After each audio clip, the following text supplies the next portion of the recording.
प्रेमलता जेना प्रथम श्राद्ध उपलक्षे अश्रुल श्रद्धांजलि।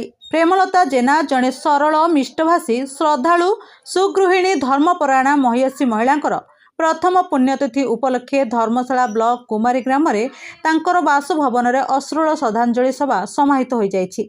धर्मशाला विधायक हेमंत शेखर साहू मुख्य अतिथि भाव जोगदे प्रतिमूर्ति उन्मोचन करने सहित पुष्पमाल्य अर्पण कर श्रद्धासुमन अर्पण करथिले।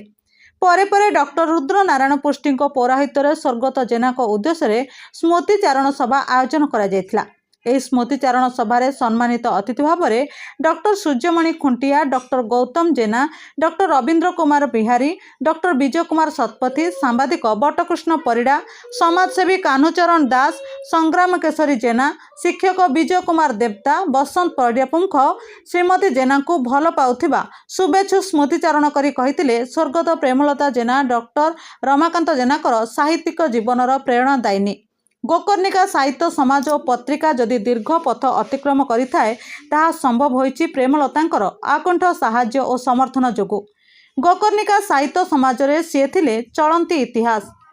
धर्मशाला प्रेस क्लब प्रथम सदस्य और कोषाध्यक्ष दायित्व तुलाउथिले। तांकर समस्तक प्रति श्रद्धा भाव और आतिथ्य सेवा पई सबुदिन चिरस्मरणीय होई रहिबे। ईश्वर तांकर आत्मार सद्गति करंतु बोली समस्त अतिथि मतव्यक्त करथिले।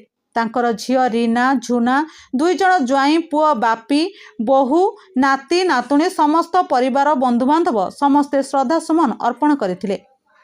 Dharmasala Vinod Sahu report, the news today.